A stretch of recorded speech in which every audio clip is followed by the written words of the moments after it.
जय हिंद एवरीवन, स्वागत है आपका वीनेशन ट्रिपल वन के एक नए एपिसोड में जहां आपके लिए लेकर आते हैं इंडियन डिफेंस की प्रमुख अपडेट्स को सबसे पहले। तो चैनल को सब्सक्राइब करना मत भूलिएगा। आज के अपनी इस वीडियो की हम शुरुआत करने वाले हैं तेजस मार्क टू प्रोग्राम को लेकर आई एक बड़ी अपडेट से। हम सब जानते हैं कि तेजस मार्क टू को इंडिजनाइज करने का हर यथासंभव प्रयास किया जा रहा है और इसके चलते एरोनॉटिकल डेवलपमेंट एजेंसी कुछ बड़े कदम उठाती नजर आ रही है। अब यहाँ पर एरोनॉटिकल डेवलपमेंट एजेंसी ने तेजस मार्क टू के जो लैंडिंग गियर्स हैं, इनमें यूज होने वाले जो टायर हैं, इनको लेकर एक बड़ी टिप्पणी करी है, जहां पर इन्होंने एक टेंडर को इशू किया है और इन्होंने नोज व्हील टायर्स की डिमांड करी है। लेकिन इस टेंडर में सबसे खास बात यह है कि मेक इन इंडिया इनिशिएटिव को सबसे प्रमुखता पे रखा गया है और जो इंडिजिनस टायर्स हैं, इनको ही कंसीडर किया जाएगा। ये जो main nose landing gear tyre होने वाले हैं, ये बेसिकली जो ग्राउंड ऑपरेशंस हैं उनको सपोर्ट करेंगे। इसमें टैक्सिंग, टेक ऑफ और लैंडिंग जैसे जो ऑपरेशंस हैं, ये शामिल हैं। और सबसे खास बात तो ये है कि स्टैंडर्ड में स्पेसिफाई किया गया है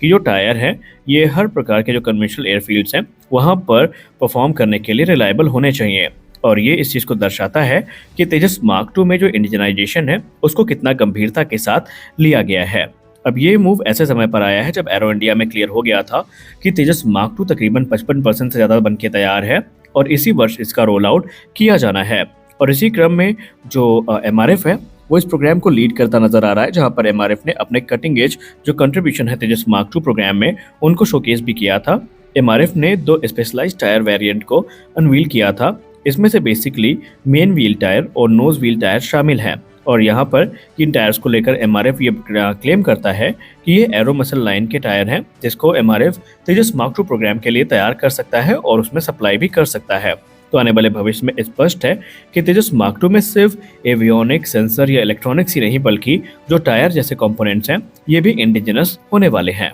जैसा कि पूर्व में अनुमान लगाया गया था कि एरो इंडिया के तुरंत बाद जो आर्चर एनजी है, जो कि शॉर्ट रेंज अनमैन्युअल व्हीकल होने वाला है, इसकी उड़ान को आयोजित किया जाएगा और चरणबद्ध तरीके से ये टेस्टिंग में गुजरने वाला है। तो अब कुछ ऐसा होता प्रतीत हो रहा है, क्योंकि हाल ही में इंटरनेट मीडिया में कुछ तस्वीरें सर्कुलेट की जा रही हैं, कुछ वीडियोस सामने आए हैं, जहां पर आर्चर एनजी की जो मैडन फ्लाइट है, इसको हम देख सकते हैं। एरोनॉटिकल डेवलपमेंट एस्टैब्लिशमेंट ने आर्चर एसआर यूएवी की जो फ्लाइट्स हैं, इनको आयोजित किया है, जहां पर इसने क्लीन कॉन्फ़िगरेशन में और एंटी टैंक गाइडेड मिसाइल्स के साथ उड़ान भरी है। अगर आप इस वीडियो को गौर से देखेंगे तो आपको पता चलेगा कि आर्चर यूएवी का जो वेरिएंट है, ये man portable anti tank guided missile को लॉन्च करता नजर आ रहा है, जिसको लेकर ये अनुमान लगाया गया है कि इसकी रेंज तकरीबन 3 किलोमीटर से ज़्यादा होने वाली है जब इसको हवा से लॉन्च किया जाएगा। आपको बताते चले कि आने वाले भविष्य में बड़ी संख्या में जो आर्चर एनजी है, ये भारतीय सेना को ज्वाइन करेगा और इनके आने के बाद जो हमारी स्ट्राइक कैपेबिलिटी है वो और भी ज़्यादा बढ़ जाएगी। आर्चर एनजी की बात करें तो इसका यूज़ अलग अलग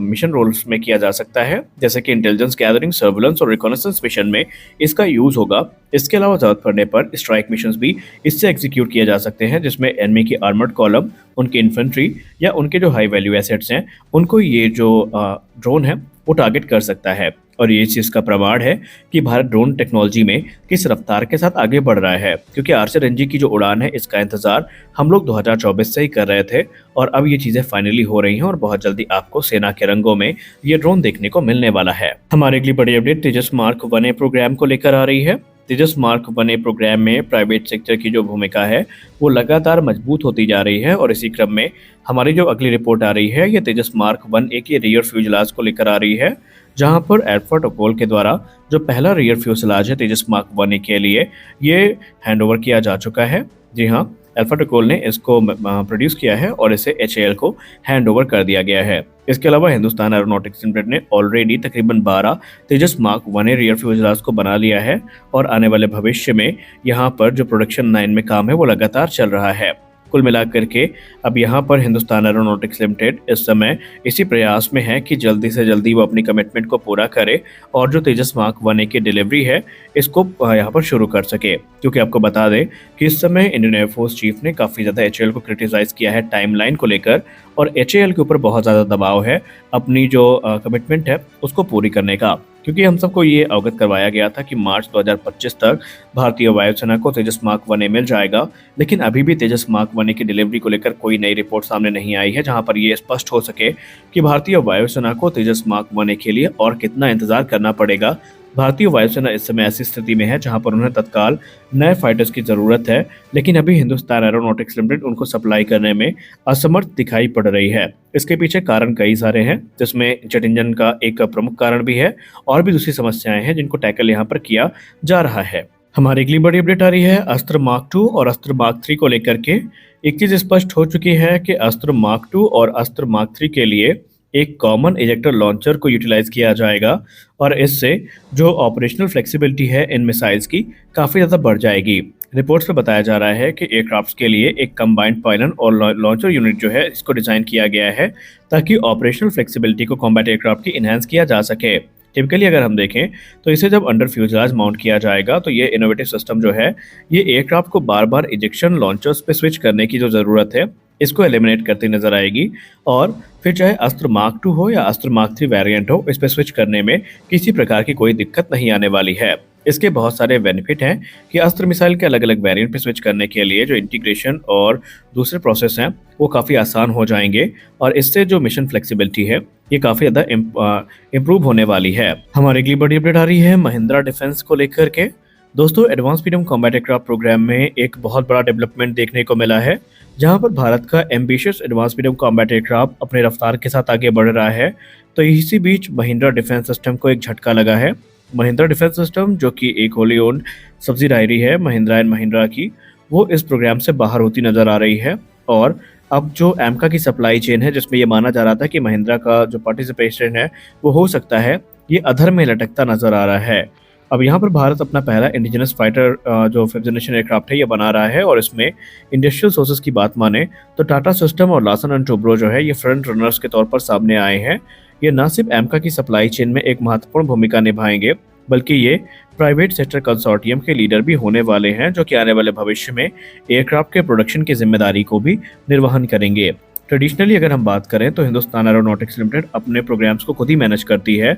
लेकिन हमें जो एडवांस मीडियम कॉम्बैट एयरक्राफ्ट है ये एसपीवी मॉडल के अंतर्गत देखने को मिलेगा, यानी ये स्पेशल पर्पस व्हीकल मॉडल के अंतर्गत देखने को मिलेगा, जहां पर पब्लिक और प्राइवेट सेक्टर एंटिटीज साथ में मिलकर काम करेंगी। एसपीवी मॉडल बेसिकली जो एडवांस मीडियम कॉम्बैट एयरक्राफ्ट के डेवलपमेंट और प्रोडक्शन की जिम्मेदारी का निर्वहन करेगा और इनके ऊपर एक जिम्मेदारी होगी कि जल्दी से जल्दी और अधिक रफ्तार में एयरक्राफ्ट के प्रोडक्शन को पूरा किया जाए। महिंद्रा सिस्टम की बात करें तो इनका जो प्रेजेंस है डिफेंस सेक्टर में ये काफ़ी उल्लेखनीय है, लेकिन फिर भी जो एमका सप्लाई चेन और प्रोडक्शन कंसोर्टियम है इससे ये कंपनी बाहर जाती नजर आ रही है। खैर, आपको बताते चलें एडवांस मीडियम कॉम्बैट एयरक्राफ्ट को लेकर ये क्लियर हो चुका है कि 2027 से 28 तक इसकी जो पहली उड़ान है इसको आयोजित किए जाने की बात की जा रही है। संभावित है कि 2027 के अंत तक इसका रोल आउट हमें देखने को मिलेगा और 2028 की शुरुआत में इसकी जो पहली उड़ान है वो हमें देखने को मिल जाए। अब एमका की भी 2 कॉन्फ़िगरेशन कंफर्म हो चुकी हैं। एमका हमें स्टेल्थ और नॉन स्टेल्थ दोनों मोड में ऑपरेट करता दिखाई पड़ेगा। अब अगर हम स्टेल्थ एमका की बात करें